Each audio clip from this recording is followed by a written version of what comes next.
इस समय हम प्रभु श्री राम की नगरी अयोध्या में मौजूद हैं। हजारों करोड़ों श्रद्धालु यहाँ पर प्रभु श्री राम के दर्शन करने के लिए पहुँच रहे हैं, लेकिन इस समय श्रद्धालुओं के मन में एक सवाल भी उठ रहा है कि आखिर कैसे प्रभु श्री राम के चढ़ावे में हजारों करोड़ों रुपए की चोरी हो गई और इस चोरी के पीछे आखिर कौन लोग हैं।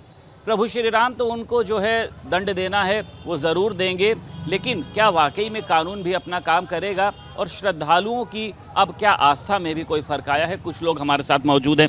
कहाँ से आए हैं भाई साहब? सर मैं दिल्ली से आया हूँ। दिल्ली से आप आए हैं? हाँ जी। तो पहली बार आपका अयोध्या आना? नहीं, मेरा तो सेकंड टाइम विजिट है यहाँ पर। तो अब की बार मेरे को कुछ प्रश्न थे कि भी ये जो 200 करोड़ की चोरी का जो मीडिया में चल रहा है, तो ये सब क्या चीज़ है। मतलब ये अगर सच्चाई है तो योगी जी को बहुत तगड़ा एक्शन लेना चाहिए इस चीज़ पे, क्योंकि हिंदू के आस्था पे एकदम चोट मारी है कि लोगों ने इतना प्रयास करके मंदिर का बनवाया, मतलब लोगों के, और अब ये 200 करोड़ की चोरी आ रही है, तो इस विषय में तो बहुत गलत है। मतलब श्रद्धालुओं की आस्था को भी आपको लग रहा है कि एक बड़ी चोट पहुंची है? बिल्कुल बिल्कुल बिल्कुल। मतलब इतनी तकलीफ हो रही है कि आदमी को कि 200 करोड़ की चोरी कैसे हो गई है।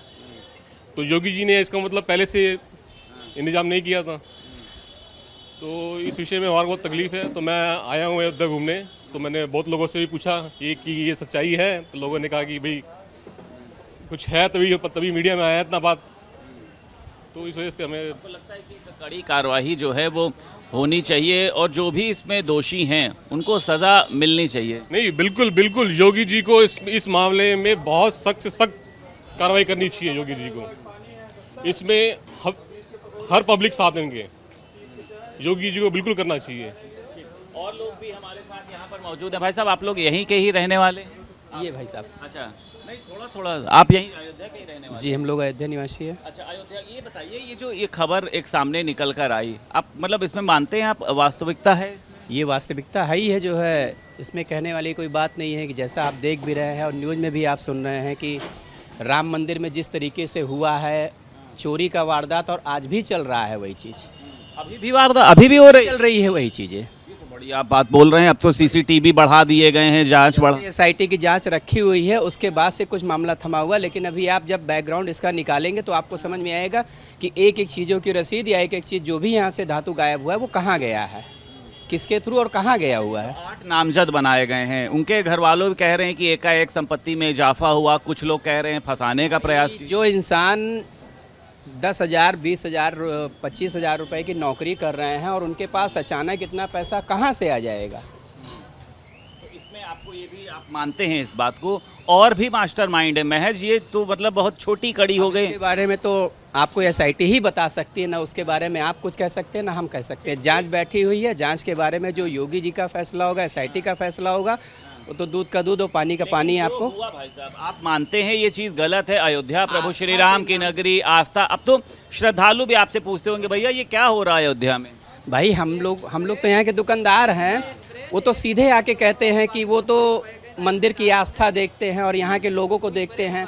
अभी तक तो जैसा लोग बताते थे, हम लोग दुकानदार हैं तो यहाँ बताते थे कि BJP यहाँ से हार गई, लेकिन अब तो लोग यहाँ कहते हैं कि आप लोगों ने तो मंदिर तक को नहीं छोड़ा है। कुछ व्यक्तियों के बदनामी से ही पूरा सिस्टम बदनाम हो जाता है। अयोध्यावासी नाराज़ हैं? नहीं, अयोध्यावासी कभी नाराज हो ही नहीं सकते हैं, वो तो भगवान राम जी के अपने हैं। लेकिन जो नाराज हैं वो कुछ लोगों की वजह से बाहरी पब्लिक नाराज है, जो अयोध्या आते समय घबरा रही हैं। जैसा कि आपने देखा दान पेटिका में दान पहले कितना होता था, अब कितना हो गया है। तो लोगों का बाहर के प्रति, अयोध्या के प्रति आस्थाएं कम होती जा रही हैं। लोग कह रहे हैं कि चंपत राय भी इसमें शामिल हैं, गोपाल राव भी हैं, अनिल मिश्रा भी इसमें शामिल है, वो छोटे हों या बड़े हों। तो लगता हो सकते हैं बिना बड़े के तो इतनी बड़ी घटना होगी? भाई अगर जो हमारे घर में चोरी हो रही तो स्वाभाविक सी बात है कि घर का कोई मालिक होगा तभी तो आदमी घुस रहा है घर में, और वो भी ऐसी जगह जहाँ पे ना कोई CCTV से बचा हुआ है, ना किसी इंसान से बचा हुआ है, और विश्व स्तरीय संगठन जहाँ पर है, ये भी नहीं किसी एक राज्य का हो, विश्व स्तरीय। और जो भी फैसला होगा योगी जी तो अपने हिसाब से ले ही लेंगे। बिल्कुल ठीक कहा आपने। और भी लोग यहाँ पर हमारे साथ मौजूद हैं। ये प्रभु श्री राम की नगरी अयोध्या ऐसी नगरी है जहाँ पर कहा जाता है कि एक परिंदा भी पर नहीं मार सकता है, लेकिन प्रभु श्री राम के चढ़ावे से आखिर चोरी कौन कर रहा था, इसका मास्टरमाइंड कौन था? और भी लोग हमारे साथ यहाँ पर दुकानदार मौजूद हैं। यहाँ के जो लोकल दुकानदार हैं वो परेशान भी हैं क्योंकि जो ग्राहक आ रहा है वो भी उनसे ये पूछ रहा है, समोसा भी पूछ रहा है, लेकिन ये भी पूछ रहा है भैया ये अयोध्या में क्या चल रहा है। भैया ये इस खबरों से आपको लगता है कि कुछ फर्क पड़ा है अयोध्या में? जी जी आपसे पूछते हैं कुछ जो यहाँ पे आप दुकानदार आते हैं ग्राहक बनकर कि भैया आप मानते हैं इस खबर में वास्तविकता है? जी पूछते हैं हाँ? पूछते हैं पूछते हैं तो आपको लगता है ये ठीक हुआ, ऐसा होना चाहिए था? हजारों करोड़ों रुपए लोग चढ़ाते थे, नहीं नहीं होना चाहिए था। तो तमाम लोग यहाँ पर हमारे साथ लगातार जुड़े हुए हैं और उन सभी का कहना ये है कि प्रभु श्री राम के चढ़ावे में जो भी हुआ है ऐसा नहीं होना चाहिए था। सरकार को इसमें और भी कड़ी कार्रवाई करनी चाहिए। अयोध्या से वीडियो जर्नलिस्ट रोहित गुप्ता के साथ संदीप खेर, भारत समाचार।